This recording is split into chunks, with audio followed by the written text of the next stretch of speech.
तो कहानी की शुरुआत में हमें चंगलुआंग कॉन्टिनेंट दिखाया जाता है और जिसके यू किंगडम की एक सिटी होती है, किंग ही सिटी। वहाँ पे कुछ लोग बात कर रहे होते हैं कि हे तुमने सुना है कि यहाँ पे वूजी सेक्ट वाले देखे गए। और दूसरा बंदा कहता है कि हाँ हाँ मैंने उनके बारे में सुना तो है, वो लोग हमारे जैसे ऑर्डिनरी पर्सन्स को हंट करके और उनका ब्लड और मांस यूज करके अपनी कल्टीवेशन की प्रैक्टिस करते हैं। दूसरा बंदा कहता है कि टेंशन लेने की जरूरत नहीं, यहाँ पे अच्छे और स्ट्रॉन्ग कल्टीवेटर्स भी हैं जो उन्हें डेफिनेटली पकड़ लेंगे और ये डीमन कल्टीवेटर्स मरना ही डिजर्व करते हैं। और फिर हमारा मेन कैरेक्टर को दिखाया जाता है जो कि सब कुछ सुन रहा होता है, उसका नाम होता है चू जुआंग और वो वूजी सेक्ट का इन्हें डिसाइबल होता है और वो कह रहा होता है कि यहाँ पे मेरे लिए ज्यादा टाइम रुकना सेव नहीं है, मुझे ये लोग कुछ सालों से हंट करे और मैं भी छुप छुप के रह रहा हूँ, मेरी भी नाक में इन लोगों ने दम कर दिया, मैं और ऐसे नहीं रह सकता। और हमारा मेन कैरेक्टर हमें बताता है कि जब मैं चू जुआंग कॉन्टिनेंट में आया था तो मेरे पास कोई बैकग्राउंड नहीं था, ना ही मेरे पास कोई फैमिली थी और ना ही कोई मेरे पास कल्टीवेशन की पावर थी। पर कुछ समय मेहनत से काम करने के बाद मैंने यहाँ का सबसे बड़ा सेक्ट ज्वाइन किया जिसका नाम है दी वूजी सेक्ट। और अगर बात करूँ मैं अपनी ताकत को बढ़ाने की, तो जब मैं इस सेक्ट में आया तो मैंने इस सेक्ट की सारी टेक्निक सीख ली, जैसे कि poison arts, disguise and course tree. और मैं फाइनली की रिफाइनिंग स्टेज तक पहुंच गया था और मैं एक स्टेप दूर था इनर डिसेबल बनने से। और किसी वजह से वूजी सेक्ट के पहले एंसेस्टर ने आके जंग छेड़ दी और हमारे और ऑर्थोडॉक्स सेक्ट के बीच में जंग हुई और ऑर्थोडॉक्स सेक्ट हमारे पर हावी पड़ रहा था और उन्होंने हमारे वहाँ पे काफी लोगों को मार भी दिया था। कुछ लोग तो वहाँ पर सरेंडर कर गए और कुछ लोग भागने में कामयाब हो गए और जो लोग भागने में कामयाब हो गए थे उनका आज भी हंट किया जा रहा है, उन्हें आज भी मारा जा रहा है। पर उनमें से मैं भी एक हूँ। पर उससे बुरी बात यह है कि मुझे अपनी कल्टीवेशन यानी ब्लड ट्रांसफॉर्मेशन और सोल सीजर आर्ट को यूज करने के लिए लार्ज अमाउंट ऑफ ब्लड चाहिए, यानी कि एक लिविंग ह्यूमन बीइंग का ब्लड चाहिए मुझे। और हमारा मेन कैरेक्टर वहाँ पर एक दीवार पर हाथ रख के खड़ा होता है, लोग भी उसे घूर रहे होते हैं कि ये पागल है कि ऐसे हुआ क्या है। पर हमारे मेन कैरेक्टर की बॉडी पर ये ब्लैकलिस्ट हावी होने लगता है और वो कहता है कि अगर मुझे ये रिसोर्सेज टाइम पर नहीं मिले तो मैं पागल भी हो सकता हूँ या मैं मर भी सकता हूँ। पर अभी के लिए मेरी बॉडी इस ब्लैकलिस्ट को तो संभाल लेगी। और हाँ, मैंने एक जूनियर डिसेबल से भी कांटेक्ट किया था उन आइटम्स के लिए और मुझे उम्मीद है कि वो मुझे निराश नहीं करेगा और वो मेरी प्रॉब्लम सॉल्व भी कर देगा। और फिर हमारा मेन कैरेक्टर जूनियर डिसेबल के पास पहुंच जाता है और वो जूनियर डिसेबल भी हमारे मेन कैरेक्टर को देख के बहुत खुश होता है और कहता है कि ब्रदर चू जुआंग, आप फाइनली इधर आ चुके हैं और आप कुछ ठीक नहीं लग रहे, क्या हुआ वैसे आपको। पर हमारा मेन कैरेक्टर कहता है कि इन सब बातों को छोड़, तुम मुझे ये बताओ कि तुम वो सामान लाए हो मेरे लिए। और वो जूनियर डिसेबल कहता है कि वैसे तो मैं वो सामान ला चुका हूँ, पर मुझे आपकी हिम्मत की दाद देनी पड़ेगी कि आप अभी भी हमारे सेक्ट की टेक्निक्स को प्रैक्टिस करना चाहते हैं। पर ये जो है ना डीमन बीस्ट ब्लड बीट्स, अगर ये ऑर्थोडॉक्स सेक्ट वालों को पता चल गया तो वो हमें मार भी देंगे।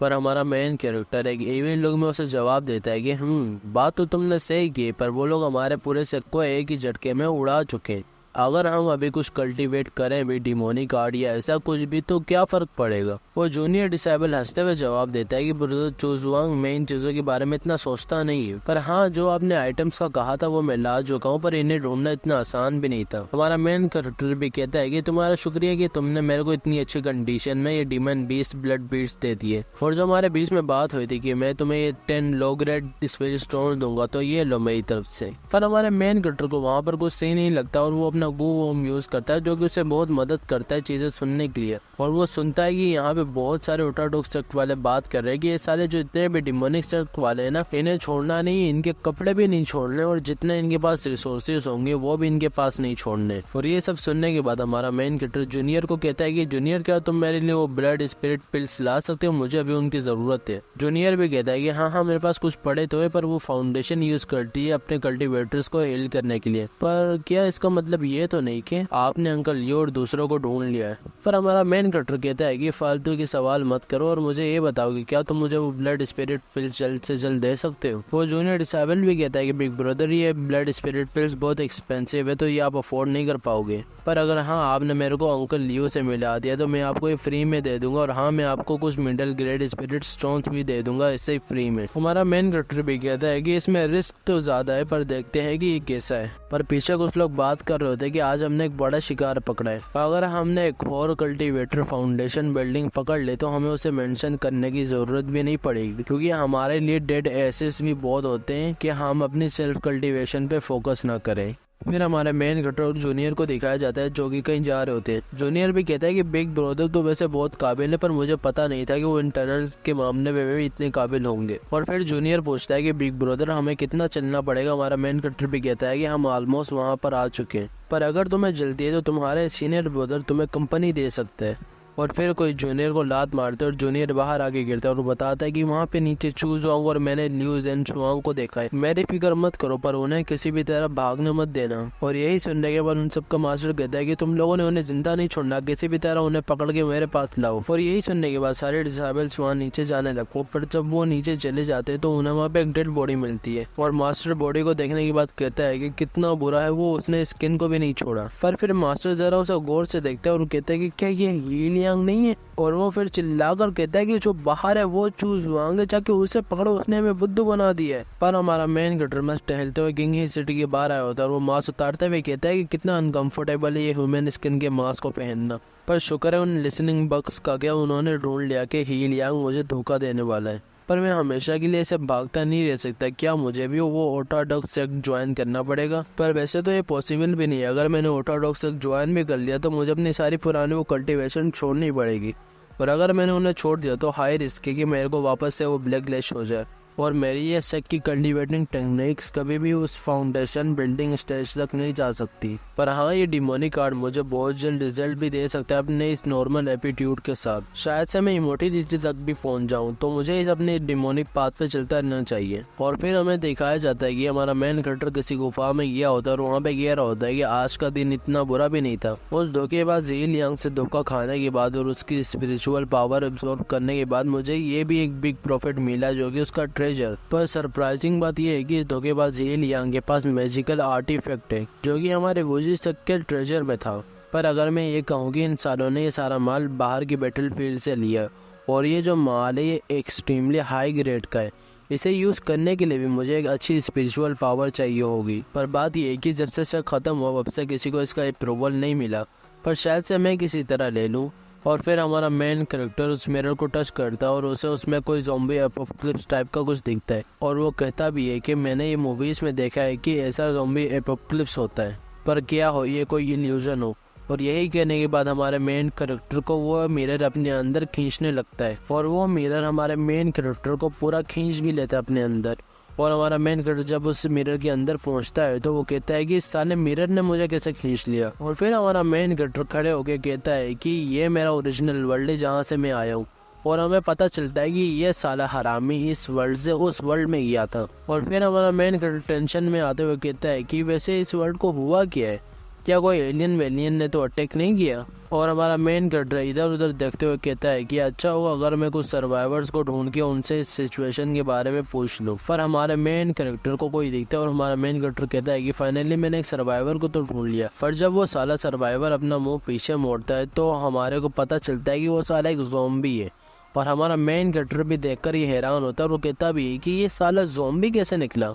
पर ये ज़ॉम्बी हमारे मेन कैरेक्टर की तरफ बढ़ने लगे और हमारा मेन कैरेक्टर इनको देखकर अपनी ब्लड स्टील वायर यूज़ करता है और अपने इंसेक्ट ब्लड वायर टेक्निक को यूज़ करके इन सालों को टपका देता है। और हमारा मेन कैरेक्टर ये भी कहता है कि वैसे तो इन सालों को हराना आसान है मेरे लिए, क्योंकि मैं की रिफाइनिंग कल्टीवेटर स्टेज तक हूँ। पर फिर हमारा मेन कैरेक्टर कहता है कि क्या इंसेक्ट ब्लड तुम्हें इन ज़ॉम्बीज़ का ब्लड चाहिए? वैसे जब तक ये ज़ॉम्बी मूव कर रहा है तब तक हम इसे एक लिविंग बीइंग ही कहेंगे।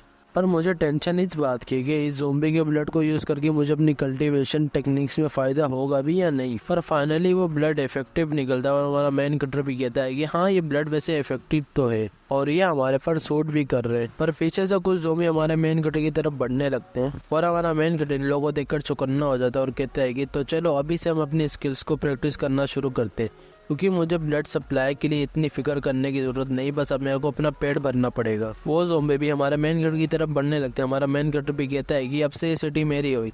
नहीं, ये पूरा वर्ल्ड ही मेरा हुआ, क्योंकि ये पूरा वर्ल्ड ही मेरा रिसोर्सफुल है अब से। और हमारा मेन कैरेक्टर इविल से स्माइल देता है उन ज़ॉम्बीज़ की तरफ बढ़ता है और कहता है कि इन ज़ॉम्बीज़ की मदद से मैं अपनी डिमोनिक टेक्निक्स की प्रैक्टिस कर सकता हूँ और मैं अपनी ताकत को भी बढ़ा सकता हूँ और यहाँ तक कि मैं उस कल्टीवेशन के लेवल तक जा सकता हूँ जिसका मैंने अपनी पिछली लाइफ में सपना तक नहीं देखा होगा। और ये है मेरा इंटरनल लाइफ पाथ। और फिर हमें दिखाया जाता है कि हमारे मेन कैरेक्टर ने सारे ज़ॉम्बीज़ को मार दिया होता है और वो कह रहा होता है कि मैं इतने कम समय मैं 4 से 5 की रिफाइनिंग तक पहुंच चुका हूँ और ये जगह भी बहुत मस्त है मेरे डिमोनिक कल्टिवेटिंग आर्ट्स के लिए। और मैं कब तक इन सारे ज़ॉम्बीज को खुद से मारता रहूँगा और इन सब की एनर्जी एब्जॉर्ब करता रहूँगा। ऐसा करता हूँ ना कि मैं अपने लिए कोर्स बना देता हूँ जो कि मेरे लिए काम करे।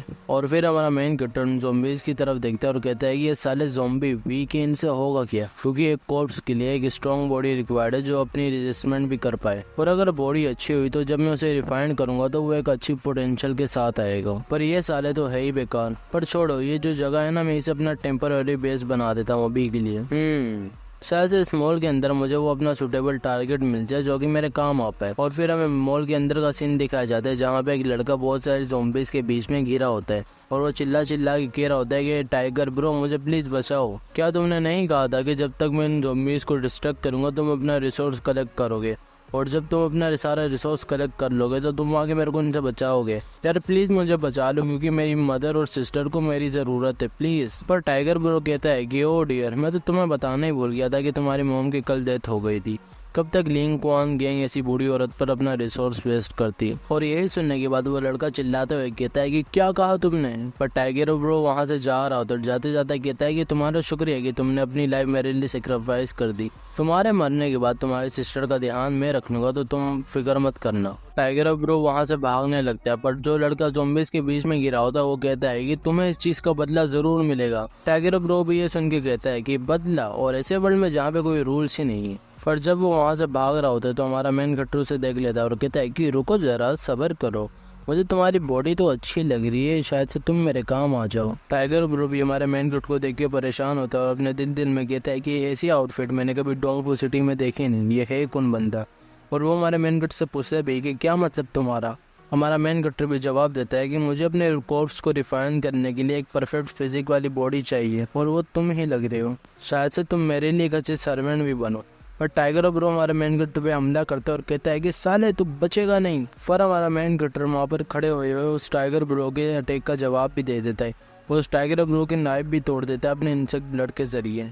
ये सब देखने के बाद टाइगर ब्रो भी कहता है कि ये बंदा जिसके पास इंसेक्ट है और क्या इसके पास भी अलग प्रकार की पावर्स हैं, इस बंदे से तो डेफिनेटली मेरा कोई मैच ही नहीं। पर हाँ, इससे बचने के लिए मैं अपना ये एक्स्ट्रा ऑर्डिनरी दिमाग यूज़ कर सकता हूँ। और फिर वो टाइगर ब्रो हमारे मेन कैरेक्टर को मस्के लगाने लगता है और कहता है कि मैं जाओ हूँ का भाई हूँ जो कि लिंग क्वांग गैंग का लीडर है, तो क्या तुम मेरे को उसके लिए छोड़ दोगे और क्या तुम मेरे को वो सप्लाई का बैग भी दे सकते हो। हमारा मेन कैरेक्टर बोलता है कि लिंग क्वांग ये क्या भला है।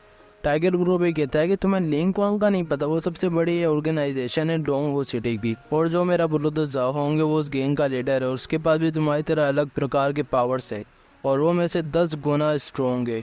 हमारा मेन कैरेक्टर भी कहता है कि अगर वो तुमसे 10 गुना स्ट्रॉन्ग है तो मैं उसे बाद में देख लूँगा, तो इसमें कोई टेंशन लेने की बात ही नहीं है, पर अभी के लिए तुम मेरे साथ आओ। और हमारा मेन कैरेक्टर अपना इंसेक्ट ब्लड यूज़ करता है उसे पकड़ने के लिए और वो भी चिल्ला चिल्ला कर कह रहा होता है कि प्लीज़ मुझे छोड़ दो प्लीज़। पर हमारा मेन कैरेक्टर कहता है कि बस एक बार मुझे अपनी वो सीक्रेट टेक्निक तुम पर यूज़ करनी पड़ेगी और तुम एक स्ट्रॉन्ग कॉप सोल्जर बन जाओगे मेरे लिए। पर टाइगर ब्रो चिल्लाते हुए कह रहा होता है कि एक मिनट रुको, हम तो एक दूसरे के एनिमी भी नहीं, मैंने क्या बिगाड़ा है तुम्हारा। पर हमारा मेन कैरेक्टर कहता है कि तुमने ही तो कहा था कि इस वर्ल्ड में कोई रूल नहीं है, हमें बस किसी तरह सर्वाइव करना है, पर तुम्हारे जैसे को मार के मुझे क्या फ़र्क पड़ेगा। पर हाँ, मेरे कोर्स से फाइने के लिए तुम एक परफेक्ट मटेरियल हो।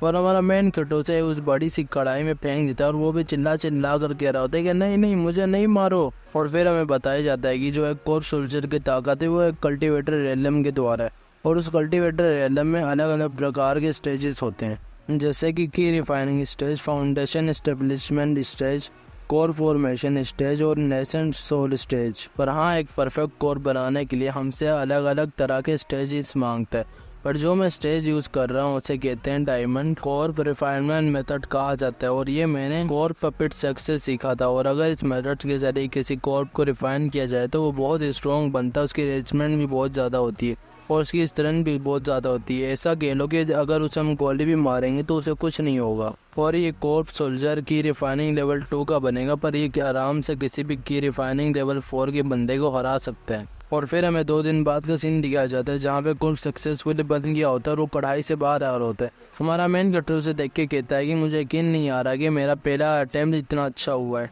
और फिर हमारे मेन कैरेक्टर के हाथ में एक लो ग्रेड मैजिकल टूल दिखाया जाता है जिसका नाम होता है कोर्प नटरिंग टावर।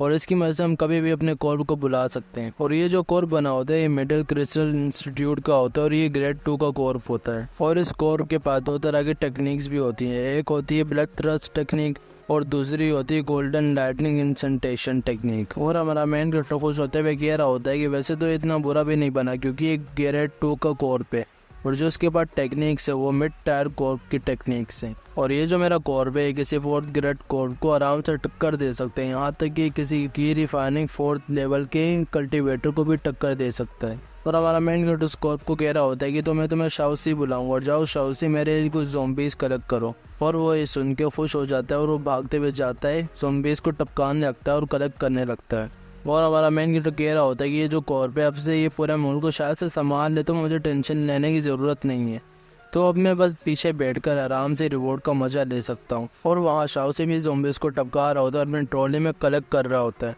और जब वो काफ़ी ज़ॉम्बीज़ को कलेक्ट कर लेता है तो वो हमारा मेन कैरेक्टर के पास उन सबको लेके आ जाता है। हमारा मेन कैरेक्टर पे इतने सारे ज़ॉम्बीज़ को देखने की बात कहता है कि वेल डन, तुम मेरी कल्टीवेशन की एफिशिएंसी को बढ़ाओगे और जब मैं इन बॉडीज़ से ना ब्लड निकालूंगा तो तुम इन बॉडीज़ को आराम से खा सकते हो, जिससे तुम्हारे को भी मदद होगी।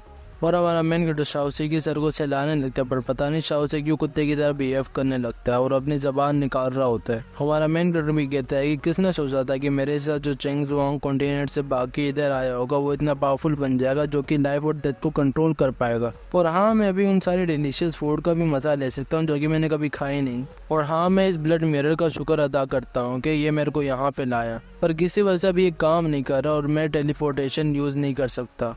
पर अगर मैं चेंगजुआंग कॉन्टिनेंट चले भी जाऊँ तो वो जो कल्टीवेटर्स हैं वो मेरा हंट करेंगे। तो मैं ऐसा करता हूँ कि यहाँ पर मैं रह के ना एनर्जी अब्सॉर्ब करता हूँ और अपनी वो पुरानी स्ट्रेंथ को पाता हूँ। पर अभी के लिए लगता है कि मैं इस ब्लड मिरर का इस्तेमाल नहीं कर सकता, तो मैं ऐसा करता हूँ कि इसी प्लेनेट पर रहता हूँ और इन ज़ॉम्बीज़ पर अपने डिमोनिक आर्ट की प्रैक्टिस करता हूँ।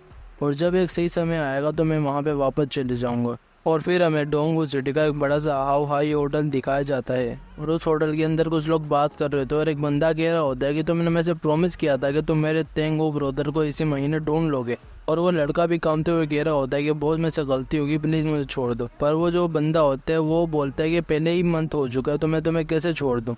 और वो कोई नहीं होता, वही जाओ होंग होता है जिसका मैं टाइगर ब्रो ने बताया था। वो उस लड़के के मुंह के सामने आके खड़ा हो जाता है। वो लड़का भी बोलता है कि बॉस मेरी गलती नहीं, क्योंकि मैंने ब्रदर रो को ढूंढ लिया था पर वो मॉल में मेरे से वापस से खो गई। वो मॉल मेरे को बहुत डेंजरस लग रहा है क्योंकि मैंने अपने 2 बंदों को भी उसमें भेजा था ब्रदर रो को ढूंढने के लिए, पर वो अभी तक वापस नहीं है। तो बॉस आप मुझे ब्लेम नहीं कर सकते क्योंकि आप ही ये जैसा कोई उनसे डील कर सकता है। जाओ होंग भी कहता है कि तुम सही कह रहे क्योंकि जिसमें तुम्हारी गलती नहीं, क्योंकि तुम बहुत कमजोर हो। वो लड़का भी कहता है कि शुक्रिया, वो शुक्रिया, आपका बहुत बहुत शुक्रिया। और जाओ होंग कहता है कि मैं तुम्हारे जैसे यूजलेस बंदे को अपने साथ रख नहीं सकता क्योंकि तुम मेरे पे बस बोझ बन रहे हो। और जो जाओ होंग का वुल्फ होता है वो उस लड़के को मार देता है। जाओ होंग कहता है कि वांग बाओ तुम इरही और दा हुआंग को भी ले लो क्योंकि हमने उसे ढूंढना है, डेड या अलाइव।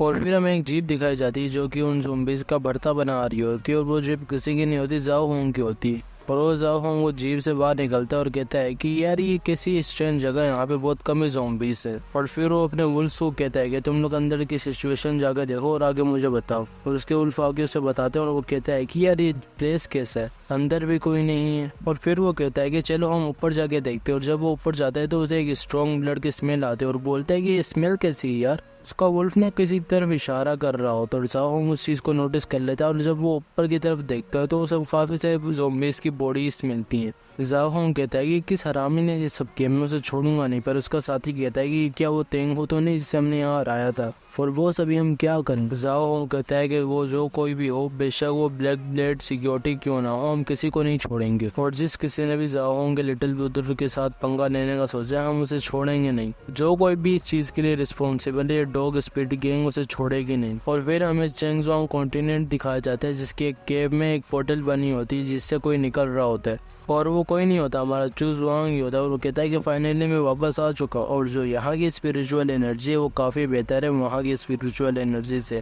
और वो पीछे किसी को अपने फेल करता है और वो कहता है कि क्या मेरे स्वागत के लिए लोग यहाँ पर भी आ चुके हैं। और हमारा मैन कैरेक्टर कहता है कि वापस एशियन गैंग सेक्ट के लोग मेरे पीछे आ चुके हैं, क्या इन्होंने अभी भी मुझे नहीं छोड़ना। और उस गैंग में से एक बंदा कहता है कि चूज वांग, पिछली बार तुम अंकल सन के सामने से भाग गए थे और इसकी वजह से हमें पनिशमेंट मिली थी तुम्हारी वजह से, पर हम लगी कि हमने तुम्हारे अड्डा ढूंढ लिया, तो तुम अभी कहीं नहीं भाग सकते। और हमारा मेन कैरेक्टर अपने स्टाइल में कहता है कि तुम कुछ गिने चुने फाउंडेशन एस्टेब्लिशमेंट 5th लेवल के बंदे मेरे सामने आके घमंड दिखा रहे हो। पर वो लोग हमारे मेन कैरेक्टर पर अटैक करना स्टार्ट करते थे। हमारा मेन कैरेक्टर भी कहता है कि चलो मैं तुम्हें अपग्रेडेड ब्लड स्टील थ्रेड का पावर दिखाता हूँ, और वो उस पावर का यूज करके उन सबको जकड़ लेता है। पर उनमें से एक बंदा कहता है कि ये कैसे मुमकिन है, तुम तो की रिफाइनिंग 4th लेवल पे थे। पर हमारा मेन कैरेक्टर जवाब देता है कि ये जो तुम्हारी इन्फॉर्मेशन है ये तो बहुत पुरानी है, मैं तो अभी की रिफाइनिंग के 6th लेवल तक आ चुका हूँ। वो बंदा घबराते हुए कहता है कि ये तो नामुमकिन है, तुम कैसे 3 ही दिन में 6th लेवल तक जा सकते हो। हमारा मेन कैरेक्टर दिल में कहता है कि बस 3 दिन, जब मैं उस ब्लड मिरर के अंदर था तो मैं वहाँ पे पूरा मंथ गुजार के आया। मुझे ऐसा लगता है कि जो चेंगजुआंग कॉन्टिनेंट और वो जो एवोक्लिफ प्लैनेट है, इन दोनों का टाइम अलग अलग है। शायद से इसका रेशो ऐसे भी हो सकता है कि यहाँ का 1 दिन वहाँ के 10 दिन के बराबर हो। हमारा मेन कैरेक्टर उन्हें कहता है कि अच्छा मुझे एक बात बताओ, क्या तुम्हारे अंकल तो यहाँ नहीं है या कोई और जो यहाँ पे आया हो? पर कोई जवाब नहीं देता। हमारा मेन कैरेक्टर कहता है कि तो अच्छा तुमने मेरे से बात नहीं करनी, तो मजा चको, और वो उन्हें और जोर से जकड़ने लगता है। और ये देख के वो सारे घबरा गए होते हैं। हमारा मेन कैरेक्टर भी कहता है कि अगर तुमने मेरे से सही से बात की तो मैं तुम्हें जाने दूंगा, वरना तुम्हारी मर्जी। उनमें से एक बंदा डर के कहता है कि अच्छा मैं तुम्हें सब बताता हूँ, हम यहाँ पे आए, हमारे अलावा कोई नहीं आया, क्योंकि हमने सोचा था कि हम तुम्हारे डील करने के लिए बहुत होंगे, तो अंकल नहीं आए यहाँ पर। हमारा मेन कैरेक्टर भी कहता है कि अच्छा तो ये बात है, तो मुझे कोई टेंशन लेने की ज़रूरत ही नहीं, तो अब तुम सब मरो। और वो लोग भी कहते हैं कि चूज वांग, तुमने तो कहा था कि तुम हमें जाने दोगे। हमारा मेन कैरेक्टर कहता है कि क्या तुम सच में मेरे पे बिलीव करते हो, मैं वही डीमन कल्टीवेटर जिसके बारे में तुम सब बात करते थे।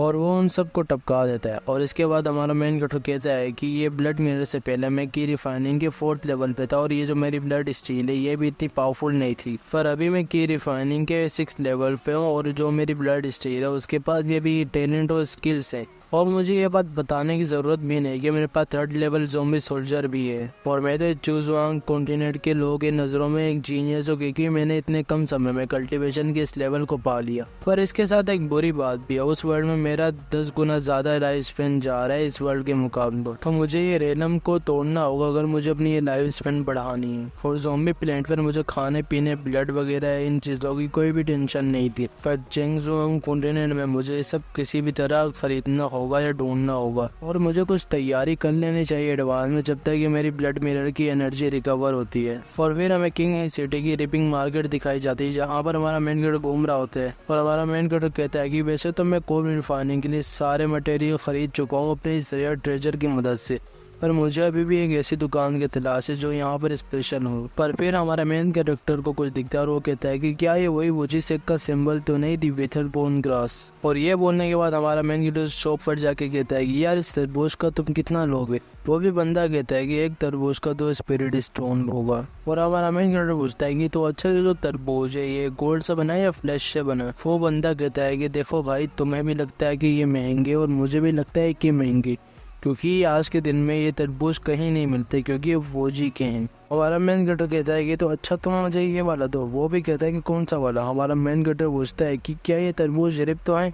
वो भी बंदा कहता है कि क्या तुम मुझे पागल समझते हो, यहाँ पे मैं मेडिसिनल फूड भेज रहा हूँ तो ये रेप ही होंगे? हमारा मेन कैरेक्टर कहता है कि मैंने बस तुमसे ये पूछा है कि ये रेप है या नहीं। वो भी घबराते हुए कहता है कि अगर तुम हाई प्राइस देने के इरादों में हो तो मैं तुम्हें वेयर हाउस ले जाता हूँ, जहाँ पे इससे अच्छी क्वालिटी के तुम्हें मिलेंगे, तो तुम मेरे पीछे आओ। और वो एक जगह जाके रुक जाते हैं, और वहाँ पे वो बंदा कहता है कि तो प्लीज़ आप क्या मुझे बता सकते हैं कि आप हैं कौन? हमारा मेन कैरेक्टर बोलता है कि या मैं बताता हूँ। और वो अपनी टोपी हटाता है और कहता है कि मैं चूज हुआ हूँ। वो भी बंदा हैरानी से बोलता है कि सीनियर ब्रदर आप, मैं चेंगी, जब मैंने ओजी से ज्वाइन किया था तो हम दोनों एक ही बैच में हुआ करते थे। शायद से मैं आपको याद ना हो, पर मैं आपको बहुत ही लंबे समय से वो फॉलो कर रहा था। और सीनियर ब्रदर, जब हम बैच ऑफ ग्रास रूट में थे तो आप ही उस टाइम सबसे ऊपर होते थे, और मैंने कभी भी नहीं सोचा था कि मैं आपसे मिलूंगा। और अंकल ली और सारे डिसेबल्स वो फैमिली के अंडर छुपे हुए हैं, जो कि टेपिंग मार्केट के मास्टर हैं। और 3 दिन पहले जो आपने धोखेबाज एलियन को मारा था ना, हमें उसकी न्यूज़ मिली थी और वो न्यूज़ सुनने के बाद सब में जोश आ गया था। हमारा मेन कैरेक्टर कहता है कि तो अंकल ल्यूजेन शियोंग अभी भी जिंदा हैं और उन्होंने जो डिसीजन लिया है ना वो बहुत ही अच्छा है, क्योंकि शेन गैंग उन्हें कभी नहीं ढूंढ पाएगी। वो बंदा भी कहता है कि सीनियर बोलते प्लीज़ आप हमें ज्वाइन कर लें क्योंकि हमें आपकी बहुत ज़रूरत है। हमारा मेन कैरेक्टर भी कहता है कि नहीं नहीं नहीं, अभी मैं यहाँ पे कुछ बाय करने आया हूँ। वो बंदा भी कहता है तो अच्छा सीनियर बोलते आप क्या बाय करने आए। हमारा मेन कैरेक्टर भी कहता है कि तुम्हें जो बाय करने आया हूँ वो है दी ब्लड ट्रांसफॉर्मेशन फॉर्मेशन। और यही सुन के उस बंदे की तो हालत ही टाइट हो जाती है। और फिर हमें थोड़ा ब्लड ट्रांसफॉर्मेशन फॉर्मेशन के बारे में बताया जाता है, जो कि एक डिमोनिक कल्टीवेटर के जरिए यूज़ होता है। और इसके लिए एक large scale of blood sacrifice देना होता है। वैसे तो एक बेसिक ब्लड ट्रांसफॉर्मेशन फॉर्मेशन कोई की रिफाइनिंग का बंदा भी कर सकता है, पर फिर भी इसमें इतनी ताकत होती है कि एक इंटायर सिटी की पावर को पोजेस कर पाए। पर कुछ समय पहले एक ऐसे डिमोनिक पाथ के मास्टर थे जिन्होंने एक सिटी में 3 लाख लोगों की लाइव्स को यूज़ किया था soul stealing blood transformation formation को कास्ट करने के लिए। और 100 ही दिनों में उसने हज़ारों सोलों को खा लिया ताकि वो उससे हेल्प ले पाए। पर जितने भी ऐसे लोग थे उन सबको ख़त्म कर दिया गया, यहाँ तक कि हम भी इस आर्टिस्ट सब के हाथों ख़त्म होने वाले हैं। पर हमारा मेन कैरेक्टर कहता है कि अगर मैं ब्लड ट्रांसफॉर्मेशन फॉर्मेशन का एक यहाँ से सेट लेके जाके अपने उस ज़ोंबी प्लेन पर डाल दूँ तो ये कोई हार्मलेस मेरे लिए नहीं होगा, उल्टा इससे मेरे को बहुत बेनिफिट ही होगा। पर वो बंदा बताता है कि सीनियर ब्रदर को उसी टाइम से ना ये आरटीएस सेक्टर वाले उन सब बंदों को पकड़ रहे हैं जो डिमोनिक कार्ड यूज़ कर रहे हैं। मुझे फिक्र है कि अगर आपने ये फॉर्मेशन एक्टिव कर दी तो वो आपको भी ना आगे पकड़ लें। हमारा मेन कैरेक्टर कहता है कि तुम मेरी फिक्र मत करो, तुम मुझे ये बताओ कि क्या तुम्हारे पास वो है। वो बंदा भी कहता है कि मेरे पास तो नहीं, पर मैं जानता हूँ एक बंदे के पास है, मैं तुम्हें उसके पास लेके जा सकता हूँ। पर वो बंदा हमारे मेन कैरेक्टर को वो जिस के सीक्रेट स्ट्रॉन्ग होल्ड ले आता है और वहाँ पे एक बंदा बैठा होता है और कह रहा होता है कि हाँ मेरे पास ब्लड ट्रांसफॉर्मेशन फॉर्मेशन का सेट तो पड़ा हुआ है, पर मैं तुम्हें क्यों बेचूं। और हमें इसका नाम शूमिंग बताया जाता है जो कि वो जिससे कि 11th रैंक इनर सेक्स से आता है। और हमारा मेन कैरेक्टर दिल ही दिल में कहता है कि मुझे पता था कि चेन जी तुम्हें ही यहाँ का सेलर बनाएगा और जब तक तुम मुझे सफ़र करते हुए नहीं देखोगे तब तक तुम मुझे ये सामान नहीं दोगे, मुझे पता है, पर इस टाइम में ऐसा नहीं होगा। और हमारा मेन कैरेक्टर उन्हें कहता है कि मुझे लगता है कि तुम्हें इस चीज़ की बहुत ज़रूरत होगी। और जब वो अपनी पोटली खोलता है तो उसमें ब्लड पल्स होती है और वो बंदे सारे उसे देख के बहुत हैरान हो जाते हैं। चेन जी कहता है कि तुमने कितनी लाइव्स को सेक्रीफाइस किया है इन सब को रिफाइन करने के लिए। शूबिंग भी कहता है कि एक ब्लड पल्स का बैग शायद से हज़ारों सोल्स खा गया हो। पर वहाँ पे एक बंदा खड़ा होता है जो कि कहता है कि ऐसा लगता है कि जूनियर बुद्धर ने यहाँ पे बहुत मेहनत करके इन सबको पाया और ऐसा लगता है कि जैसे कि जूनियर बुद्धर ने हमारी भी ताकत को सरपास कर दिया और इसका नाम हमें वेवाह बता जाता है। और ये 12 रैंक इनर डिसेबल होता है वो जी सेक्ट का। ये सब सुनने के बाद जो वहाँ पे शूमिंग खड़ा होता है वो दिल ही दिल में सोचता है कि ये साला चूजवांग हर बार मेरे को सरपास कर जाता है। और वो चूजवांग को कहता है कि तो अच्छा तुम मेरे को ना 200 ब्लड पल्स दो, फिर मैं तुम्हें ये चीज़ दे दूंगा। हमारा मेन कैरेक्टर कहता है कि तुम थोड़े से ज़्यादा लालची नहीं हो रहे। और वहाँ पे जो वेवा खड़ा होता है वो भी कहता है कि मार्केट में तो वैसे इसकी 80 ब्लड पल्स प्राइस है, तो तुम हमारे दोस्त शूमिंग को ज़्यादा ही बता रहे हो, थोड़ा सा ख्याल कर लो। पर शूमिंग कहता है कि अगर मेरा कोई क्लोज ब्रदर भी होता तब भी मैं उसे इतना में ही देता, वैसे तो ये एक सर्वाइवर है मुझे सकता। और ये जो ब्लड ट्रांसफॉर्मेशन फॉर्मेशन है बस मेरे पास पड़ा है, तो अगर तुमने लेना है तो लो वरना तुम जाओ। पर हमारा मेन कैरेक्टर एविल तरीके से कहता है कि शूमिंग तुम गलती कर रहे हो, जो ब्लड ट्रांसफॉर्मेशन फॉर्मेशन तुम्हारे हाथ में है वो तो तुम्हारे कोई काम का नहीं, पर जो ब्लड पल्स है वो तुम्हारी कल्टीवेशन में मदद करेंगे। तो तुम मुझे बताओ कि किसी ज़्यादा ज़रूरत है, तुम्हें या मुझे। शूमिंग भी थोड़ा सा परेशान होकर कहता है कि तो सही तुम मेरे को 80 ब्लड पल्स दो और मैं तुम्हें ब्लड ट्रांसफॉर्मेशन फॉर्मेशन दे दूंगा। पर हमारा मेन कैरेक्टर कहता है कि नहीं, अब मैं 60 ब्लड पल्स दूंगा। पर शूमिंग कहता है कि अबे साले तू और प्राइस क्यों डाउन कर रहा है। पर हमारा मेन कैरेक्टर कहता है कि अगर तुमने लेने तो लो वरना मैं जा रहा हूँ। और हमारा मेन कैरेक्टर वहाँ से उठ के जाने लगता है तो शूमिंग कहता है कि रुको जरा मेरे को सोचने तो दो। पर हमारा मेन कैरेक्टर कहता है कि तो अब मेरे को तुम 50 में ही दोगे। शूमिंग कहता है कि क्या, पर फिर वो कहता है कि सही सही सही है, डील हो गई 50। हमारा मेन कैरेक्टर कहता है कि मुझे अच्छा लगा तुम्हें देख के कि तुम्हें डील करना आती है और ये जो अभी ब्लड ट्रांसफॉर्मेशन फॉर्मेशन है अब ये मेरा हुआ और मुझे ऐसा लगता है कि मेरे को किसी का एहसान भी उतारना चाहिए। और वो विवाह के पास जाता है और कहता है कि सीनियर ब्रदर अगर आपको ये ब्लड पल्स चाहिए तो आप मुझसे ये स्पिरिट स्टोन के एक्सचेंज में ले सकते हैं। विवाह भी कहता है कि थैंक यू जूनियर ब्रदर, आपने मेरे को ये ब्लड पल्स दिए, वैसे भी हमें इसकी बहुत ज़रूरत थी। पर मैं आपको इसके बदले 30 स्मॉल स्पिरिट स्टोन दे सकता हूँ। हमारा मेन कैरेक्टर भी बोलता है कि सही डील, और वो दिल ही दिल में कहता है कि इस रिसोर्ट के साथ जब मैं उस प्लेनेट पर वापस जाऊंगा तो मैं और भी तेजी से अपने कल्टीवेशन के लेवल को बढ़ा पाऊंगा। और हमारा मेन कैरेक्टर वहाँ से वापस जाने लगता है, पर वहीवा कहता है कि जूनियर ब्रदर, क्या आप हमारे साथ और नहीं रहेंगे? हमारा मेन कैरेक्टर कहता है कि नहीं, मैं तुम्हारे साथ और नहीं रह सकता, पर तुम मुझे अंकल लियो का बताओ कि वो कैसे। वहीवा भी कहता है कि अंकल लियो वो तो बहुत अच्छे हैं, वो हमें बहुत अच्छे से भी ट्रीट करते हैं और जब तक हम उनकी प्रोटेक्शन में हम सेफ फील करते हैं। हमारा मेन कैरेक्टर ये सुनने के बाद दिल में कहता है कि अंकल लियो तो वैसे बहुत पावरफुल है, पर ये जो राइटियस सेक्ट है ये अंकल लियो को टारगेट बनाने की कोशिश करेगा। और ये जो फाउंडेशन एस्टेब्लिशमेंट वाले कल्टीवेटर्स हैं इन्हें भी ये उनके पास भेजेंगे, पर ये बहुत वीक है, तो ये लोग इतनी ज़्यादा देर तक उनके सामने टिक नहीं पाएंगे।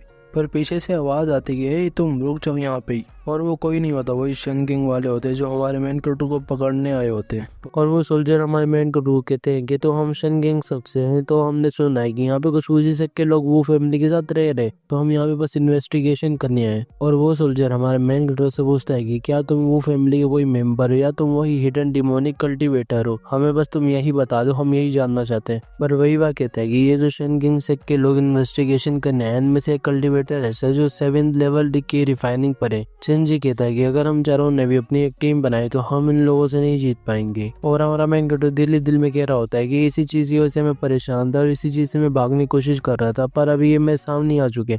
वैसे तो अभी के लिए मैं यहाँ से आराम से भाग सकता हूँ, पर मेरे जो सब के मेंबर्स हैं ये परेशान हो जाएंगे, तो अब मैं इन सब का क्या करूँ। पर पीछे शोमिंग चिल्ला के कहता है कि ये जिसने हेड पहनी है वही डिमोनिक कल्टीवेटर है, उसका नाम चू जुआंग है। और शोमिंग वहाँ से भागने लगता है। वेवा भी कहता है कि शोमिंग तुम तो धोखेबाज नहीं था। हमारा मेन कैरेक्टर भी कहता है कि अभी भी मैं इतना गुस्सा नहीं हूँ उस पर, बस मैं उससे थोड़ा सा नाराज हूँ क्योंकि उसने अभी हमें धोखा दिया है, पर मुझे लगा नहीं था कि मुझे ये करना पड़ेगा। पर पीछे चंजी और वेवा कहते हैं कि सीनियर ब्रदर तुम ये क्या कर रहे हो। हमारा मेन कैरेक्टर भी कहता है कि जूनियर और सीनियर ब्रदर तुम दोनों यहाँ से एस्केप कर जाओ, मैं तुम लोगों को कवर करूंगा, तो जल्दी यहाँ से निकलो और लेट मत होना क्योंकि इनकी जो मेन फोर्स है वो आधी होगी, तो जल्दी से जाओ, कल्लियों को तुम सब कुछ बता दो जल्दी। और वो दोनों वहाँ से निकलने लगते हैं। वही बात कहता है कि जूनियर ब्रदर ये जो तुम्हारा एहसान है मैं कभी नहीं भूल पाऊंगा। और उस सोल्जर की टीम में से एक बंदा उन दोनों को पकड़ने निकलने जा रहा होता है, पर वो सोल्जर कहता है कि तुम्हें उन दोनों को पकड़ने की जरूरत नहीं होगी, ये जो चूज हुआ वही अंकल चीज से पिछली बार भागा था, तो इसका सर जो है उसकी कीमत उन सब के सर से ज्यादा है। और वो सोल्जर हमारे मेन कैरेक्टर को कहता है कि मैंने कभी सोचा नहीं था कि तुम्हारे जैसा कोई डिमोनिक कल्टीवेटर उन लोगों के लिए अपनी सेल्फ सेक्रीफाइस करेगा।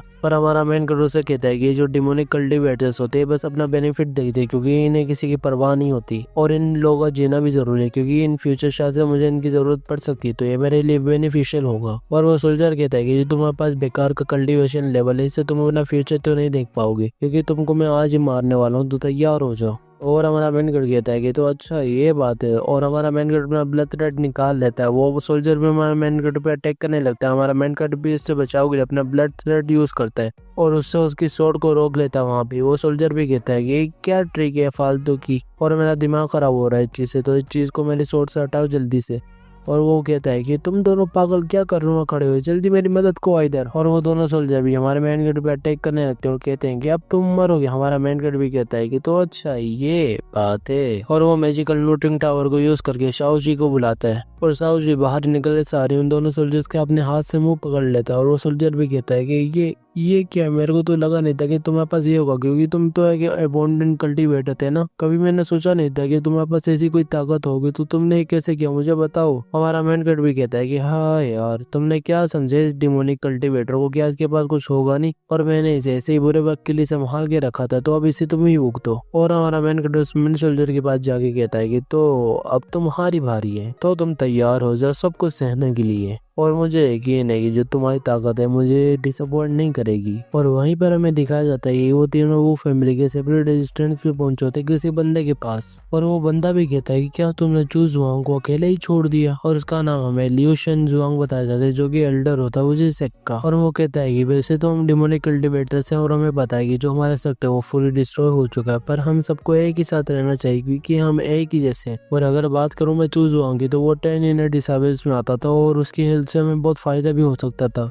शो मिंग कहता है कि हम सारे डिसेबल्स वहाँ से निकलने के लिए मजबूर थे, वरना हम सब मारे जाते वहाँ पर ही। जेन शुआंग भी कहता है कि हाँ तुम सही कह रहे हो, पर अभी हमारे पास टाइम नहीं यहाँ पे कुछ कहने का, क्योंकि जो फाउंडेशन एस्टेब्लिशमेंट वाले कल्टीवेटर्स हैं वो मेरे लिए आ रहे हैं इधर। शेन जुआंग से सुनने के बाद दूसरे डिसेबल्स जोश में आ जाते हैं और कहते हैं कि हम आपके साथ खड़े होंगे अंकल, आप फिक्र मत करें। पर शेन जुआंग कहता है कि नहीं, जो तुम्हारा भी कल्टीवेशन लेवल है उसके साथ यहाँ पर रहना बिल्कुल फालतू सा हो सकता है, और वैसे भी तुम सब बुजिसेक के आखिरी रिवाइवल्स हो, तो तुम सबको बचाना मेरी पहली प्रायोरिटी है। और शेन जुआंग वहाँ से निकलने लगता है और कहता है कि मेरा ऑर्डर है कि जितने यहाँ पे डिसेबल्स हो वो जल्दी से यहाँ से डिसअपियर हो जाओ, और वो सारे व्हाइट मैंग माउंटेन पर मिले में से वो सारे डिसेबल्स भी कहते हैं सही मास्टर हम यहाँ से निकल रहे हैं। वो सारे डिसेबल्स वहाँ से निकलने लगते हैं, पर ऊपर से RTS का कोई बंदा आ जाता है और वो कहता है कि तो शेन जुआंग तुम यहाँ पर हो, और ऐसे समय तुम इन सारे डिमंस को यहाँ से बचाने की कोशिश कर रहे हो, तो तुम बेवकूफ़ हो, क्योंकि मेरे सारे बंदे यहाँ पे किंग ही सिटी के कोने में बैठ चुके, तो इनमें से कोई भी यहाँ से एस्केप नहीं कर सकता। और वो सारे डिसेबल्स वहाँ से भाग रहे होते, पर चंजी कहता है कि यहाँ से भागना क्या ठीक रहेगा। फिर वही बार उसे जवाब देता है कि हमें सीनियर मास्टर के प्रिंसिपल्स को फॉलो करना चाहिए, क्योंकि जो डेंजरस प्लेस होता है वो सबसे सेफ प्लेस होता है, और हमें उसे माउंटेन जाना चाहिए जहाँ पे हमें मास्टर ने जाने को बोला, क्योंकि वहाँ पे हमें एनिमल्स का खतरा नहीं रहेगा और हम वहाँ पे सेफ भी रहेंगे। और शो मिंग भी बीच में बोलता है कि प्लस हम यहाँ पे चूज हुआ के उन कोड्स को कलेक्ट भी कर सकते हैं। और जब वो सारे वहाँ से जा ही रहे होते तो उन्हें कुछ सोल्जर्स मरे हुए दिखते हैं। वही वह कहता है कि जो लोग एशियन लीग सकते हैं, क्या किंग सिटी में कोई ऐसा भी जो ये कर सकता है। चंजी कहता है क्या ये चूजुआंग ब्रदर तो नहीं। पर शो मिंग कहता है कि क्या तुम मजाक कर रहे हो, जो भी इन बॉडीज की कंडीशन है इनसे साफ पता चल रहा है कि इन्हें जल्द से जल्द मारा गया है, और जिसने इन्हें मारे वो एटलीस्ट की रिफाइनिंग के 8 कल्टीवेटर लेवल पे होना चाहिए, तो ये कैसे वो हो सकता है। पर वही वह कहता है कि हमें टेंशन लेने की जरूरत नहीं, क्योंकि जो एनिमीज है वो मारे गए ना कि वो अभी यहाँ पे, और हमें इस मौके का फायदा उठाना चाहिए, तो जल्द से जल्द सब यहाँ से निकलो। और फिर हमें दिखाया जाता है वो जो सारे होते हैं वो उस माउंटेन पे पहुंच गए होते हैं, और वहाँ पे अंकल लियो का वेट कर रहे होते हैं, और अंकल लियो फाइनली वहाँ पे पहुंच जाते हैं। चिंजी भी देख के उन्हें खुश होता है और कहता है कि अंकल लियो फाइनली अब यहाँ पे आ चुके हैं। और हमें यहाँ पे पता चलता है कि जो शेन जुआंग होता है वही अंकल लियो होता है। शेन कहता है कि जल्दी से हीलर को बुलाओ, पर अंकल लियो कहता है कि नहीं ये बिल्कुल मामूली सी चोट है, इतना इनसे कोई फर्क नहीं पड़ेगा। जब मैं एस्केप कर रहा था मुझे ये वब लगी थी, और मैं वैसे बहुत खुश हूँ क्योंकि तुम सब स्टैनली सेक के लोगों से बच के यहाँ पे फाइनली आ चुके और तुमने एक पर्सन को भी नहीं गवाया। वही वह कहता है कि शुक्रिया, आपने हम सारे डिसेबल्स की प्रोटेक्शन की और हमें क्रोच लगे बगैर यहाँ पे पहुंचा दिया।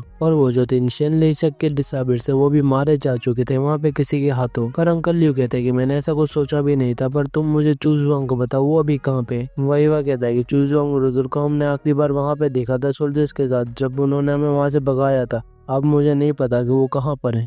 शो में भी कह रहा होता है कि जो चूज हुआ होगा वो की रिफाइनिंग 4th लेवल पे था, तो उन तीनों ओपोनेंट से लड़ने के बाद लगता है उसे एशीज आगे होंगी। चेंजी कहता है कि शो में ये सही तुम्हारी गलती क्योंकि तुम्हारी वजह से हमने चू ब्रोथर को वहाँ पे छोड़ा था और तुम्हारी वजह से वो मारे जा चुके हैं, तो अब तुम ये सारा फालतू का मत बोलो मेरे सामने, वरना मैं तुम्हारा मुंह तोड़ दूंगा। अंकल लियो भी कहते हैं कि जो चूज हुआ था वो 10 इनर डिसेबल्स में आता था इस साल के, और हमें उसकी वैसे भी जरूरत बहुत है। बेशक वो कोई ऑर्डिनरी बंदा है पर वो क्लेवर बहुत है उन चीजों में, तो हमें उसकी जरूरत पड़ सकती है, तो तुम लोग जितना जल्दी हो सकते हो उसे ढूंढो। और वही बात, जब ये सारा कुछ शांत हो जाए तो तुम कुछ लोगों को लेके जाके उसकी इन्फॉर्मेशन कलेक्ट करना, और अगर तुम्हें वो मिल जाए तो तुम उसे यहाँ पे ले आना और उसे कहना कि तुम हमारे साथ ज्वाइन कर जाए, क्योंकि हमें उसके सपोर्ट की भी कुछ जरूरत है। और मैं ये सोच भी नहीं सकता कि ये सब के खत्म होने के बाद वो कितनी मुश्किलों से रह रहा होगा और उसके लिए चीजें कितनी मुश्किल हो गई होंगी। और वहीं पर हमें मैन कटोरी दिखाए जाते हैं जो कि बहुत खुश होता है और वो हंस हंस के कह रहा होता है कि अभी मेरे दिन और अच्छे होते जा रहे हैं। और उसके पास बहुत सारे स्पिरिट स्टोन्स होता है, वो बैठ के उन सबको गिन रहा होता है, और सरप्राइजिंगली उसके पास 10,000 सोल्स बैनर होता है, और वो चीज एक एबल सेक्रेट ट्रेजर से होती है और वो बहुत हार्मफुल भी हो सकती है किसी के लिए भी। और हमारा मैन बताता है कि जो 1000 सोल बैनर है किसी भी सोल को अपने अंदर खींच के रिफाइन कर सकता है। और ये राइटियस कल्टीवेटर शेनली सेक्स है, मेरे को लगता है ये लोग सीक्रेटली अपने सोल को भी इसी से रिफाइन कर रहे होंगे डार्क में। और वैसे तो ये मेरे लिए बिल्कुल परफेक्ट है, क्योंकि जो मेरा वो ज़ोंबी प्लेनेट है वहाँ पे बहुत सारे ज़ोंबीज होंगे और उनके सोल को उनकी बॉडी से निकालने के लिए मेरी बहुत मदद करेगा और ये उन सारी चीजों को आसान भी कर देगा। और जब ये 1000 सोल बैनर पूरी तरीके से तैयार हो जाएगा तो ये मेरा सबसे पावरफुल ट्रम्प कार्ड बन जाएगा। और हमारा मैन वहां से उठने लगता है और कहता है कि जो मेरे को चाहिए था वो सब तो मेरे को मिल चुका है, और जो मेरा मिरर था वो भी मेरा बिल्कुल चार्ज हो चुका है। मुझे लगता है कि अब मुझे वापस जाना चाहिए। और वो अपने मिरर को बाहर निकाल के कहता है तो ज़ॉम्बी प्लेनेट में वापस आ रहा हूँ, और वो उस मिरर के अंदर चले जाता है और वहां भी पहुंचता है जहाँ से वो वापस गया होता है। और उस जगह की बहुत बुरी हालत हुई होती है। हमारा मैन भी कहता है कि मेरे को एक बार कैलकुलेट डिसाइड करने दो मैं कितने टाइम यहाँ से घूमता। शायद से मैं 2 महीने घूमता, पर मेरे को लगा नहीं था ये सारी चीजें इतनी हद तक पहुंच जाएंगी। हमारा मेन गेट कहता है ये जो कोड्स है मेरे को लगता है ये लोग तो ये कर नहीं सकते, कोई बंदा ही आया होगा जिसने फायर सेट की होगी और मैंने कुछ और कोड्स रिफाइन किए थे इस जगह को बचाने के लिए, मतलब इस जगह को गार्ड करने के लिए उन्हें मैंने यहाँ पे रखा था।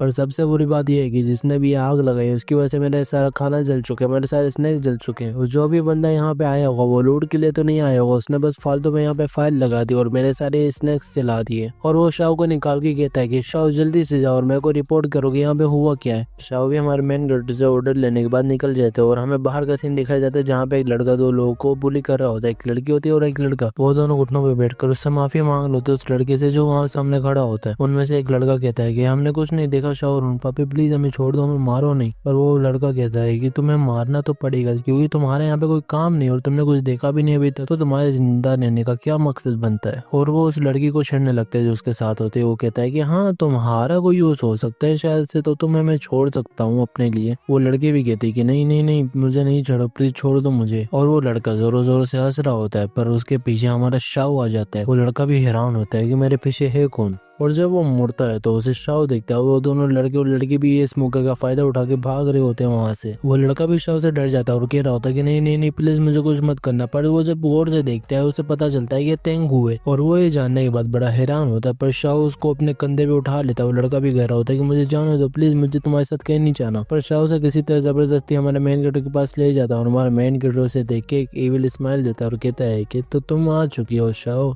और हमारा मेन गेट शाह के सर को चिल्लाना लगता है। वो लड़का भी कहता है कि तुम हो कौन, तुमने मेरे ब्रदर को कंट्रोल कैसे किया। हमारा मेन गेट बोलता है कि तो तुम शाह को जानते हो, मेरे को लगता है कि तुम दोनों सेम ही गैंग से हो और तुम पहले मेरे को ये बताओ कि तुम तो नहीं जिसने इस जगह को जलाया था। वो लड़का कहता है कि हाँ हाँ ये मैंने जलाई, तो इससे क्या हुआ। हमारा मेन गेट भी कहता है कि अभी तक मैंने यहाँ पे किसी के लिए मुसीबत खड़ी तो नहीं की, पर लोग मेरे लिए खड़ी कर रहे हैं यहाँ पे मुसीबत। लगता है अब मेरे को इस चीज का बदला लेना पड़ेगा और अगर मेरे को इस वर्ल्ड में शांति से कल्टिवेट करना है तो मुझे लगता है तुम्हारे जैसे लोगों को मेरे को ठिकाने लगाना पड़ेगा पहले। और साथ साथ मैं ये भी सोच रहा हूँ कि वो लोग मेरे को कितना कोर रिफाइनिंग मटेरियल देंगे। वो लड़का भी कहता है कोर रिफाइनिंग इसका क्या मतलब है। हमारा मेन गेट बोलता है कि तुम्हें इतनी जल्दी करने की जरूरत नहीं, तुम पहले मेरे को उस गैंग की सारी इन्फॉर्मेशन प्रोवाइड करो। पर पहले तो हमारा मेन गेट अपनी आइस कंट्रोलिंग मैजिक की मदद से उसको अपने कंट्रोल में करता है कि वो जल्द से जल्द सब कुछ बके। और वो लड़का भी बताना शुरू होता है और वो अपना नाम वांग बा बताता है और वो बताता है कि मैं स्पिरिट डॉग गैंग से हूँ और मैं जाओ हूँ का वफादार बंदा हूँ और जो हमारा बेस है वो ग्रैंड होटल में है। और वैसे तो ये मॉल वब जला था जब हम ब्रदर हो को यहाँ पर ढूंढने आए थे और इस जगह की ऐसी बेहानक हालत हमारे बॉस ने जब देखी तो उन्होंने हमें ऑर्डर दिया कि हम सब कुछ यहाँ पे जला दें और हर चीज यहाँ पे डिस्ट्रॉय कर दें। हमारा मेन गेटर भी बोलता है कि जाहोंग कितना ताकतवर है। वो लड़का भी बताना शुरू होता है और कहता है कि जाहोंग 5 लेवल के ट्रांसेंडेंट है और उन्होंने 3 स्पिरिट डॉग्स को टेम किया है और उनका एक ही डॉग 3 मीटर लंबा है और वो बहुत गुस्सेल भी है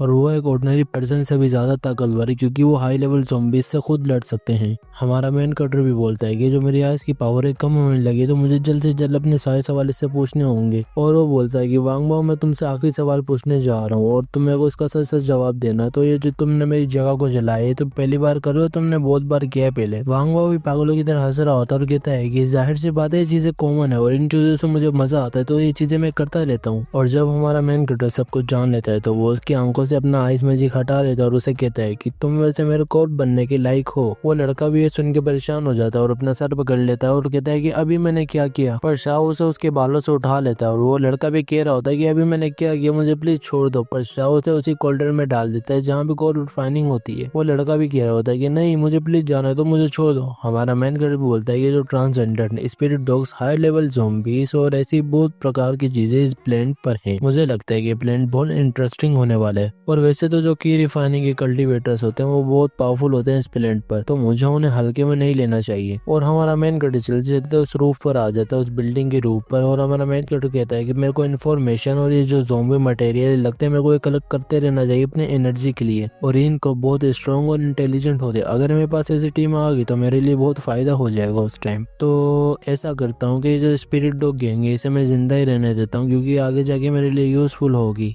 और वहाँ पर वांग वो सक्सेसफुल कॉर्प बन जाता है और वो एक मिडिल ग्रेड जीन कॉर्प होता है लेवल 3 का, और इसके पास साइलेंट वोल्केन फायर थ्रोन की पावर भी होती है। हमारा मेन कैरेक्टर भी उसे देखने के बाद बोलता है कि वाह, एक मिडिल ग्रेड का कॉर्प, वैसे तो तुम इतने बुरे नहीं हो क्योंकि तुम्हारे पास 2 स्पेल्स हैं और मैं तुम्हें एज असेसिन यूज करूंगा तो तुम मेरे लिए बहुत अच्छे रहने वाले हो, और अभी से मैं तुम्हें शाओ बाओ बुलाऊंगा और तुम और शाओ एक टीम में होगे और मैं उम्मीद करता हूँ कि तुम दोनों की टीम एक अच्छी टीम बनेगी। पर हु बच्चों वाली हरकतें करने लगता है। हमारा मेन कैरेक्टर बोलता है कि ये जो 2 स्ट्रॉन्ग ज़ॉम्बी से लगता है मेरे फेवर के लिए एक दूसरे से कम्पीट कर रहे हैं, और हमारा मेन कैरेक्टर उन दोनों को कहता है कि तो अब वक्त मजे करने का आ चुका है, तो तुम दोनों चीयर अप करो और मेरे साथ चलो। वो दोनों भी पूरे जोश में आ जाते हैं। हमारा मेन कैरेक्टर भी बोल रहा होता है कि तो चलो यार, और फिर हमें ग्रैंड होटल की एंट्रेंस दिखाई जाती है। अंदर कुछ लोग बैठ के पत्ते खेल रहे होते हैं और मजे कर रहे होते हैं, पर गेट पर एक बड़ा धमाका होता है। वो लोग भी हैरान हो जाते हैं और कहते हैं कि ये किसने किया, और जब सामने धुआं उठता है तो हमारा मेन कैरेक्टर उसके दोनों कॉर्प्स के साथ होते हैं। वो लोग भी कहते हैं कि ये है कौन और इसने कॉस्प्ले वाली आउटफिट यहाँ पे क्यों पहनी है,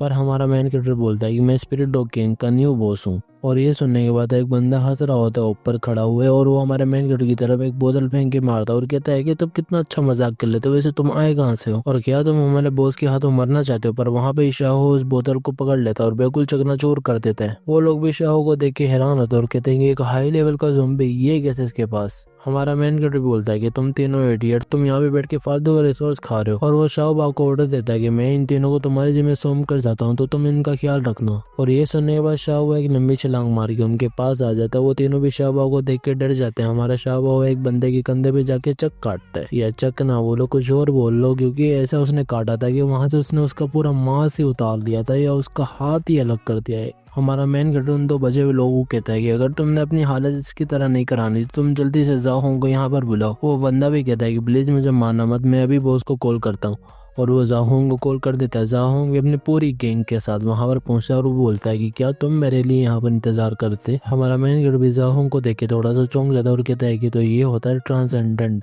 क्योंकि मैं इसकी बॉडी में वो एनर्जी देख सकता हूँ जो एक ऑर्डिनरी पर्सन से ज्यादा है।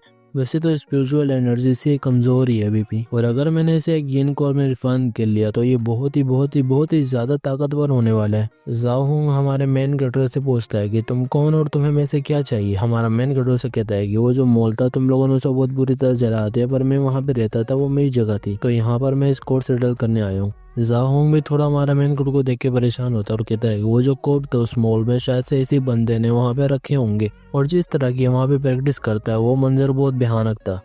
और क्या ये भी एक ट्रांसेंडेंट है? मेरे को लगता है कि ये ट्रांसेंडेंट नहीं हो सकता, इससे भी कोई खतरनाक चीज है ये, क्योंकि ये 2 हाई लेवल ज़ॉम्बीज़ को यहाँ पर कंट्रोल करके बैठा है। इसके पास ऐसी कौन सी स्किल है? जाहोंग हमारे मेन कैरेक्टर कहता है कि एक गलत फहमी थी, मैं तुम्हारे लिए एक न्यू मॉल प्रिपेयर कर दूंगा अपने बंदों को के। पर हमारा मेन कैरेक्टर कहता है कि जो दोंगहो सिटी में सब कुछ है तुम्हारी गैंग से बिलोंग करता है, तो एक शॉपिंग मॉल काफी नहीं होगा। जाहोंग भी कहता है कि तो तुम्हें क्या चाहिए? मैं तुम्हें एडवाइस देता हूँ कि तुम यहाँ से निकल जाओ, क्योंकि हम स्पिरिट गैंग तुम्हें छोड़ेंगे नहीं फिर, और हाँ कुछ ढंग का मांगना। हमारा मेन कैरेक्टर बोलता है कि मेरे को तुम्हारी पूरी गैंग चाहिए। जाहोंग भी गुस्से में कहता है कि तो तुम मेरी ऑफर को एक्सेप्ट नहीं करना चाहते, एक मॉल से तुम यहाँ पे खुश नहीं हो, तो मुझे लगता है कि तुम्हारी बैंड बजानी ही पड़ेगी। और वो अपने तीनों डॉग्स को ऑर्डर देता है और कहता है कि इसको जिंदा मत छोड़ना, इसे बेशक खा जाना पर इसे छोड़ना मत। हमारा मेन कैरेक्टर भी एक एविल से स्माइल देके अपने पे एक शील्ड बना लेता है, और जब वो डॉग्स हमारे मेन कैरेक्टर को काटने आ रहे होते तो वो शील्ड को काट लेते हैं और उसकी वजह से उनके दांत टूट जाते हैं। जाहोंग भी ये देख के हैरान होता है और कहता है कि ये क्या हुआ,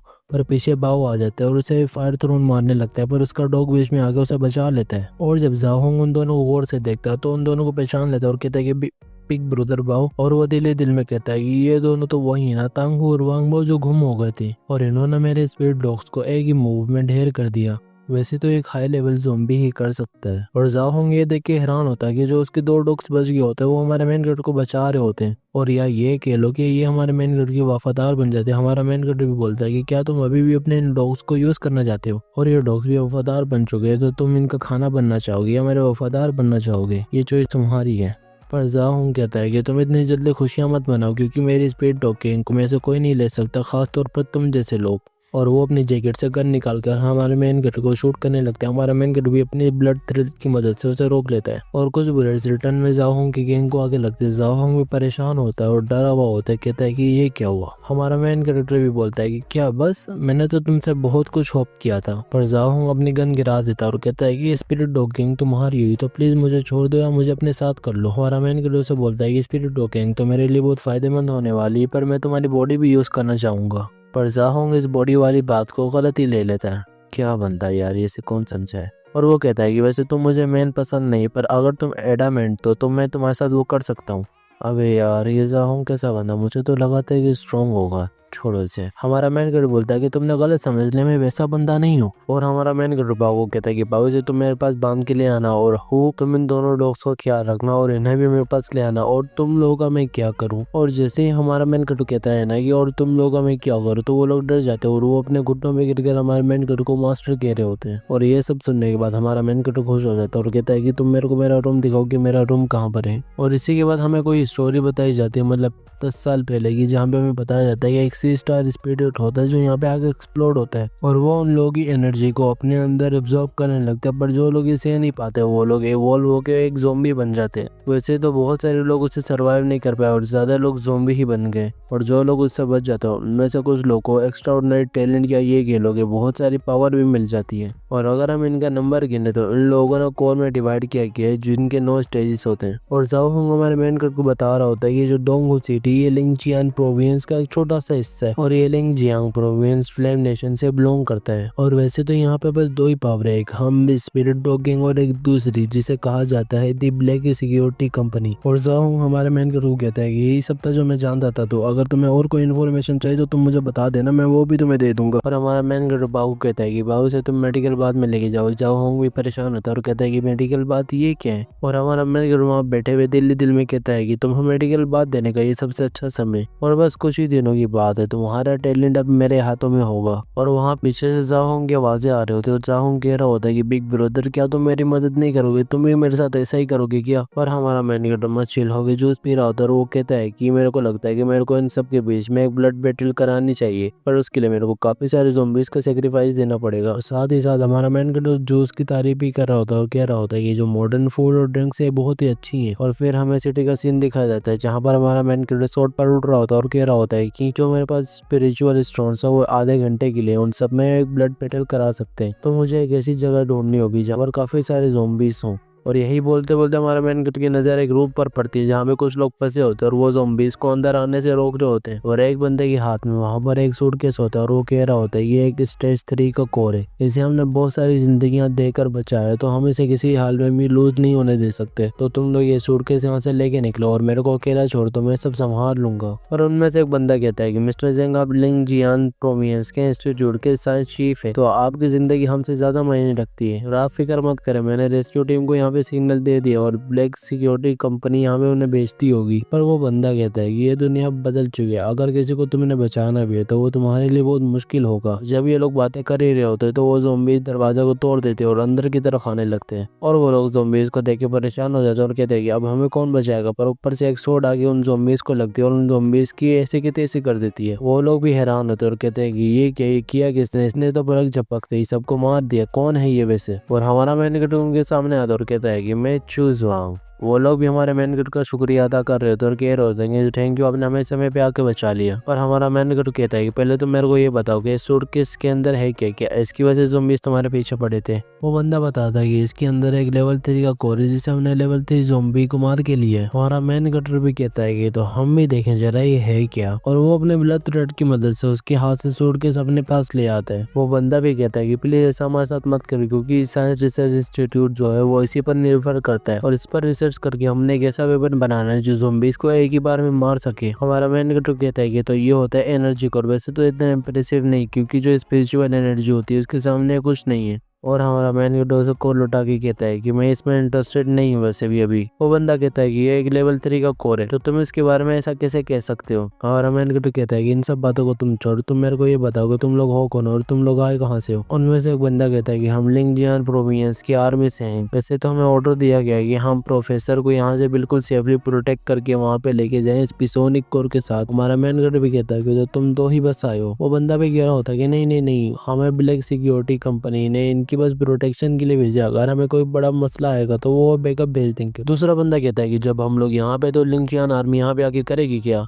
हमारा मैन धीरे धीरे दिल में कहता है कि वैसे तो इनमें से सबसे स्ट्रांग भी हमारे वजी सेक के किसी भी बंदे से कम्पीट नहीं कर सकता, क्योंकि आज के समय में आगे सारे आलसी बन चुके हैं और सारे अपने एडिक्शन में मसरूफ हैं। और वैसे भी मेरे को यहाँ पे कोई दोस्त बनाना भी नहीं चाहिए क्योंकि मेरे लिए यहाँ पे खतरा हो सकता है। हमारा मैन गेट कहता है कि तो तुम लोग मेरे एक चीज में मदद करो, फिर मैं तुम्हें यहाँ से सेफली निकाल दूंगा। उनमें से एक बंदा कहता है कि सच में हम कुछ भी करने को तैयार है, पर फिर वो अपनी बात से मुकर जाता है और कहता है कि हम रेगुलेशन के खिलाफ कुछ नहीं कर सकते, हम अपनी बॉटम लाइन पे रहेंगे, जो तुमने इनमें जो हमसे करवाना है करवा सकते हो। हमारा मैन गेट कहता है कि तुम्हें इतना काम नहीं, बस तुम यहाँ पे रुक पे खड़े रहना और जो ज़ॉम्बीज़ होंगे उन्हें अपनी तरफ अट्रैक्ट करना है बस। और वो अपना एक तालिस्मान निकालते हैं जिसका नाम होता है डॉट तालिस्मान, और उसे लगाने के बाद ज़ॉम्बीज़ अंदर नहीं आ पा रहे होते और वो लोग परेशान होते हैं। हमारा मैन गेट कहता है कि तुम्हें परेशान होने की जरूरत ही नहीं, क्योंकि मैंने यहाँ पे एक डोरी तालिस्मान लगा दिया जिससे ये लोग कभी ब्रेक ही नहीं कर सकते, और यहाँ पर बैठ के तुम लोग बस आराम करो क्योंकि सारा काम मेरा है। और वो अपनी स्वॉर्ड पे चढ़ता है और वो वापस आसमानों की तरफ उड़ने लगता है। और जब वो एक सही हाइट पे पहुंच जाता है तो वो अपना मैजिकल फ्लैग यूज करता है और इसी के साथ हमारा ये चैप्टर यहाँ पर खत्म हो जाता है। तो अगर तुम लोगों को ये वीडियो पसंद आए तो तुम लोग इसे लाइक करना, सब्सक्राइब करना और बेल आइकन को दबा देना कि तुम लोगों को अगली वीडियो की नोटिफिकेशन मिल जाए। और इसका दूसरा पार्ट में जल्द से जल्द लाने की कोशिश करूंगा, तो तुम लोग जरा वेट कर लेना। और मैंने तो मेरे टेलीग्राम की लिंक डिस्क्रिप्शन में दी होगी, तो तुम लोग उसे भी मस्त जाके ज्वाइन कर लेना, क्योंकि वहाँ पे मैं तुम्हें अपडेट्स देता रहूंगा। तो तब तक के लिए bye bye and peace out.